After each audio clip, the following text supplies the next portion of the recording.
Salut à tous, aujourd'hui on se retrouve pour une nouvelle vidéo sur le roulage des engrais verts.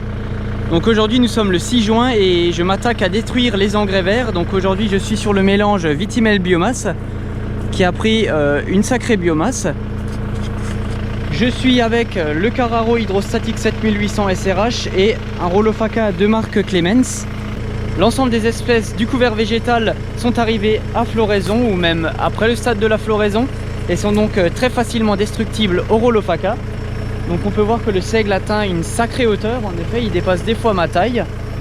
Et puis que l'ensemble des autres espèces, donc le trèfle incarnat, le pois fourragé, le radis fourragé ont également terminé leur floraison. Ils sont en plein remplissage, élaboration des graines. Donc voilà le rendu après roulage. Donc on peut constater que l'ensemble des espèces sont tapissées au sol.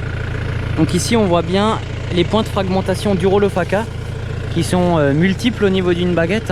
Ici on en voit bien, on en voit également là. Et tous ces points de fragmentation vont permettre en fait à l'air et à l'eau de pénétrer à l'intérieur des tiges des végétaux et vont permettre donc une meilleure dégradation de ces derniers. Voici le Rolofaka qui permet de détruire les couverts végétaux. Donc cette année c'est un Rolofaka pas de marque Rolensem mais de marque Clemens pour ceux qui l'ont reconnu. Il n'est pas équipé de rangées indépendantes de dents, donc toutes les dents, tout l'écran sont sur un cylindre fixe, mais le travail est très correct et pareil que l'ancien. Comme je vous l'avais dit dans la vidéo de l'année dernière, ce n'est pas le Rolofaka qui va faire que le travail marche bien, mais c'est le stade d'intervention qui va faire que le Rolofaka puisse coucher l'intégralité des couverts végétaux au niveau du sol. En effet, j'avais dit que l'ensemble des espèces, une fois arrivées à floraison, étaient beaucoup plus sensibles et se roulaient beaucoup mieux qu'avant floraison.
Donc ici me voilà dans un autre couvert végétal que j'avais également semé l'année dernière après les vendanges. Il était composé de févrole, la févrole qui fait vraiment des très beaux pieds, qui monte assez haut en hauteur avec énormément de pucerons sur ces derniers. Ça attire les coccinelles. Donc là on n'en voit pas mais j'en ai vu quelques-unes déjà. On avait également le pois fourragé qui faisait une certaine hauteur. Ici il atteint jusqu'à 1,20 m, 1,50 m de hauteur avec des très belles fleurs violettes. On retrouvait également du triticale, le triticale qui est un peu plus petit que le seigle et qui était composé en majorité des graminées. Et puis ensuite on retrouve également un peu de seigle. Donc c'est un seigle de variété rubine qui est moins haut que le Vitalo que je vous avais présenté. Donc ici on voit un hyménoptère sur une fleur de pois. On voit également les coccinelles qui s'attaquent aux pucerons. Elles sont très contentes, on en voit pas mal en fait. Ici également sur les plantes févroles. Et puis on remarque également une très belle biomasse sous terre. Ici sur ce couvert végétal on atteint facilement les 5 à 7 tonnes de matière sèche à l'hectare.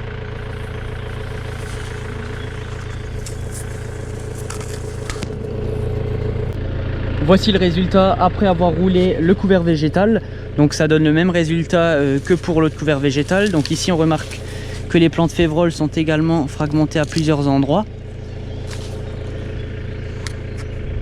Le paillage qui va être créé grâce à ces couverts végétaux va permettre tout d'abord de conserver l'humidité dans le sol.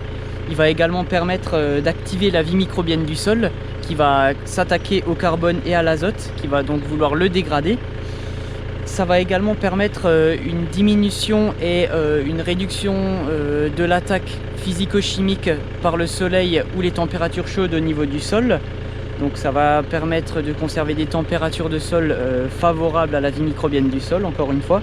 Et ça va également permettre donc de stocker de l'humus stable, d'en créer plutôt, grâce au carbone qui est fourni par le paillage que j'aurais fait grâce au Rolofaka. Et ça va constituer donc un réel réservoir à nutriments pour la vigne au cours de la saison prochaine et en fin de cette saison, puisqu'il faut compter quand même quelques 5 à 6 mois pour une assimilation des nutriments produits par ce paillage. À cela s'ajoute également l'ensemble de l'azote restitué par les légumineuses au niveau de toute la saison de ce couvert végétal, donc la févrole, le pois fourragé qui était de manière importante au niveau de la biomasse de ce couvert végétal, ont permis de fournir énormément d'azote et d'autres nutriments tels que le phosphore, le potassium à la vigne, qui va donc puiser ces derniers et se développer tranquillement.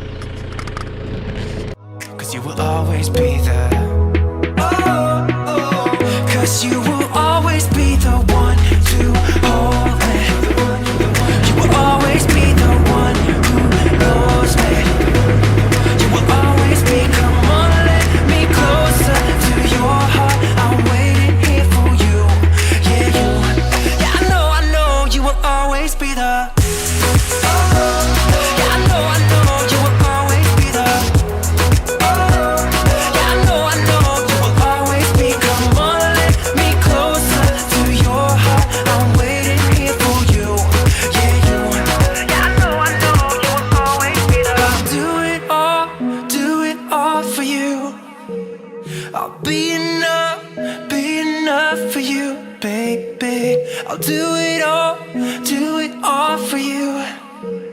I'll be enough for you. 'Cause you make me feel like, yeah, you make me feel like, I said you make me feel like, yeah, you make me feel. I know you will always be the one. Oh, you will always be the one who knows me. You will always be, come on, let me closer to your heart. I'm waiting here for you. Yeah, you. Yeah, I know you will always be the. Yeah, I know you will always be the. Yeah, I know you will always be. Come on, let me closer to your heart. I'm waiting here for you. Yeah, you. Yeah, I know you will always be the. Where you move, make me blind. You will always be. Sur ce, j'espère que la vidéo sur le roulage des engrais verts vous aura plu. N'hésitez pas à vous abonner, à liker la vidéo, à la partager. Et puis moi je vous dis à une prochaine pour une prochaine vidéo. Allez, ciao tout le monde!